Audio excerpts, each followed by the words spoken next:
దేవీ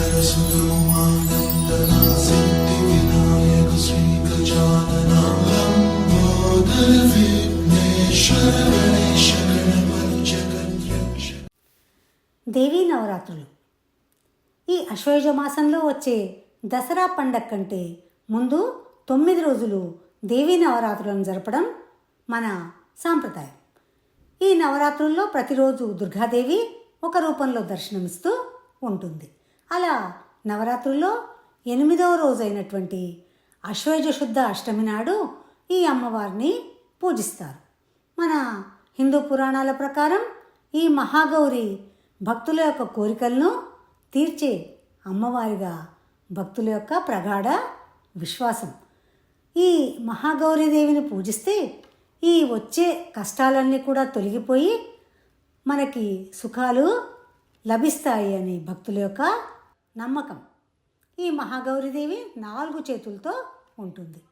కుడి చేయి అభయముద్రలో ఉండగా కింది కుడి చేతిలో త్రిశూలం, కింద ఎడమ చేతిలో ఢమరుకం, పైన ఎడమ చేయి దీవిస్తున్నట్టుగా ఉంటుంది.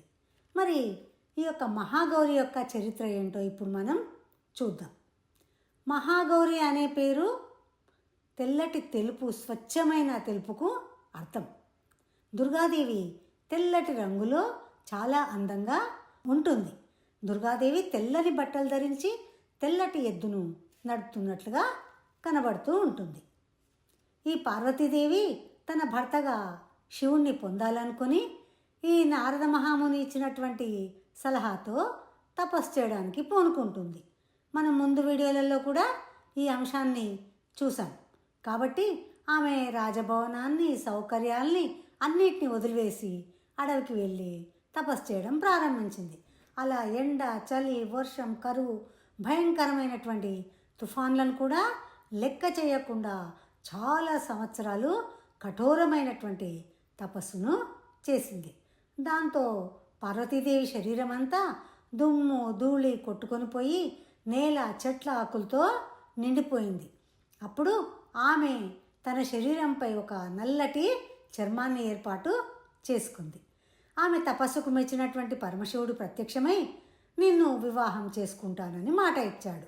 వెంటనే అతడు తన జటాజూటంలో ముడివేసి ఉన్నటువంటి గంగానది యొక్క పవిత్ర జలాలతో ఆమెను తడిపాడు. అలా గంగా పవిత్రమైన జలాలు పార్వతికి అంటుకున్నటువంటి మురికినంతా కడిగివేయడంతో ఆమె మహిమాన్వితమైన తెల్లటి రంగులోకి మారిపోయింది. ఇలా తెల్లటి రంగును సంపాదించడం వల్ల పార్వతిని మహాగౌరి అని కూడా పిలుస్తారు. అలాగే ఈ మహాగౌరీదేవిని శక్తి అని, మాతృదేవత అని, దుర్గా అని, పార్వతి అని, కాళీ అని అనేక రూపాల్లో పిలుస్తూ కొలుస్తూ ఉంటారు. ఎందుకంటే ఆమె అతి పవిత్రమైంది, తెలివైంది, చెడ్డ పనులు చేసేవారిని శిక్షించి మంచివారిని రక్షిస్తూ ఉంటుంది. ఈ తల్లి గౌరీ మోక్షాన్ని ఇవ్వడం ద్వారా పునర్జన్మ భయాలు కూడా తొలగిపోతాయి. నవరాత్రుల్లో అష్టమి రోజున మహాగౌరీదేవిని పూజిస్తారు. ఆమె అంబికాదేవి యొక్క పవిత్రమైనటువంటి రూపం, కాంతిమయమైనటువంటి రూపం ఆమెది. సౌమ్యత్వం, పవిత్రత, కరుణకు ప్రతీకగా ఆమెను భావిస్తారు. అందరూ మహాగౌరిని ఆరాధిస్తారు. మరి ఆమెకు ఎటువంటి రూపలావణ్యాలు ఉన్నాయో చూద్దాం. గోరువెచ్చని వెండిలాంటి తెల్లని వర్ణమంట అమ్మది. 8 ఏళ్ల బాలిక వలె పవిత్రమైంది.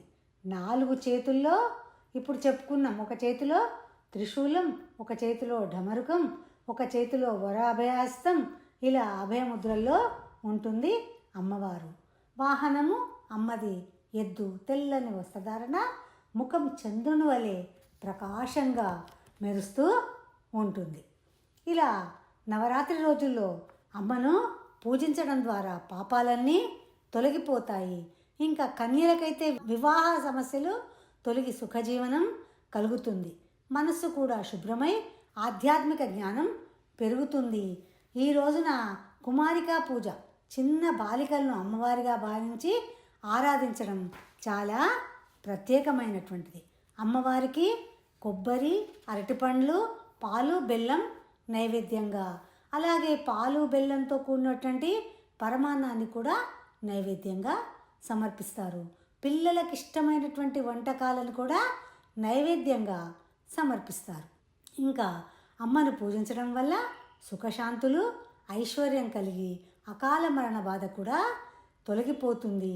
భక్తులు మోక్ష మార్గంలో ముందుకు సాగుతూ పోతారు. అమ్మ కథ వినడం వల్ల మనకు తెలిసేది ఏంటి?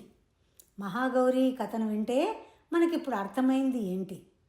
నిజమైన అందం అనేది బాహ్య రూపంలో కాదు, అంతర్ముఖంగా ఉంటుందని, మనలో ఉన్నటువంటి పవిత్రమైనటువంటి ఆత్మ ద్వారానే అది సాధ్యమవుతుందని తెలుస్తుంది. అంతేకాక జీవితంలో ఎంత కష్టమైనటువంటి పనినైనా కఠోరమైనటువంటి దీక్ష, తపస్సు ద్వారా సాధించవచ్చనేది కూడా తెలుస్తూ ఉంది.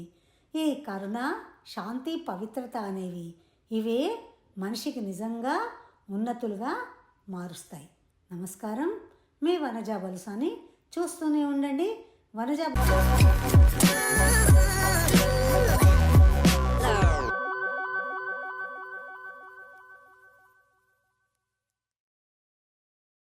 బలుసాని ఛానల్.